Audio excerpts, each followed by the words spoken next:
BRS అధినేత మాజీ CM KCR ఆయన కుటుంబంపై తీవ్ర స్థాయిలో విమర్శలు గుప్పించారు. కాంగ్రెస్ నేత station Khanpur MLA Kadiyam Srihari BRS అధికారంలో ఉన్న 10 ఏళ్లలో కేసీఆర్ కుటుంబం పెద్ద మొత్తంలో వనరులను దోచుకుందని ఆరోపించారు.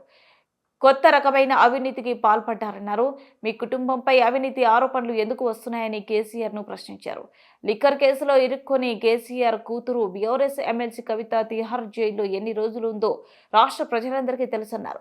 మరోవైపు ఫార్ములా ఈ కేసులో రేపో మాపో కేసీఆర్ కుమారుడు కేటీఆర్ కూడా జైలుకు వెళ్లబోతున్నారని కడియం శ్రీహరి సంచలన వ్యాఖ్యలు చేశారు. కాళేశ్వరం ప్రాజెక్టు విషయంలో కేసీఆర్, హరీష్ రావు అనేక విధాలుగా సాంకేతిక తప్పులు చేశారని మండిపడ్డారు. కల్వకుంట్ల కేసీఆర్ కుటుంబం అంతా రేపో మాపో జైల్లో ఊచలు లెక్కబెట్టబోతున్నారని సంచలన వ్యాఖ్యలు చేశారు. కడియం శ్రీహరి, మీరు నిజాయితీ పరులైతే మీపై ఇన్ని కేసులు ఎందుకు అవుతాయని కేసీఆర్ కుటుంబాన్ని ప్రశ్నించారు. 2014లో కల్వకుంట్ల కుటుంబం ఆస్తులు ఎన్ని, ఇప్పుడు ఎన్ని చెప్పాలని డిమాండ్ చేశారు. పెద్ద ఎత్తున కుటుంబము తెలంగాణ వనరులను కొల్లగొట్టి విధ్వంసానికి పాల్పడి కొత్త రకమైన అవినీతి అక్రమాలకు తెరలేపి ఇవాళ మేమే నిజాయితీ పరులమని మాట్లాడుతున్నారు. ఎలా మాట్లాడగలుగుతున్నారో నాకు అర్థం కావడం లేదు. నిజంగా ఓసారి ఆశ్చర్యం అనిపిస్తుంది. ఇవాళ కేసీఆర్ కుటుంబంలో, కల్వకుంట్ల కుటుంబంలో లిక్కర్ కేసులో ఇన్వాల్వ్ అయిందని చెప్పి, లిక్కర్ కేసులో కుంభకోణం జరిగిందని చెప్పి సాక్షాత్తు కేసీఆర్ బిడ్డ కవిత గారు ఢిల్లీలో తిహార్ జైల్లో ఎన్ని రోజులు ఉన్నదో మనందరికీ కూడా తెలుసు.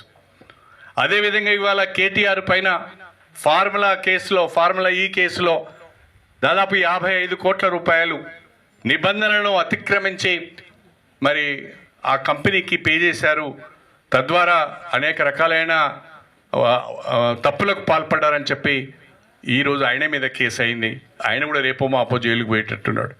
కాళేశ్వరం ప్రాజెక్టు విషయంలో కేసీఆర్, హరీష్ రావు గారు అనేక రకాలైన సాంకేతిక పరమైన ఇతరత్ర తప్పులు చేశారు. వాళ్ళను కూడా తప్పకుండా విచారించవలసిన అవసరం ఉంటుంది అని చెప్పి కమిషన్ ఘోష్ ఒకవైపు మాట్లాడుతున్నారు. అంటే కల్వకుంట్ల కుటుంబంలో ఉన్న కేసీఆర్, హరీష్ రావు, కేటీఆర్, కవిత అందరూ కూడా వివిధ రకాలైన కేసులలో ఇరుక్కొని జైలు ఊచలు కొంతమంది లెక్క పెడితే రేపు మాపో జైలు ఊచలు లెక్క పెట్టడానికి మరికొంతమంది సన్నద్ధమవుతున్నారు. నేను అడుగుతున్నా, ఒక్క కేసీఆర్ కుటుంబం మీదనే ఇన్ని ఆరోపణలు ఎందుకు వస్తున్నాయి? నిజంగా మీరు నీతివంతులైతే, నిజంగా మీరు నిజాయితీ పరులైతే ఇన్ని రకాలైన ఆరోపణలు మీ మీదనే ఎందుకు వస్తున్నాయి? ఇన్ని రకాలైన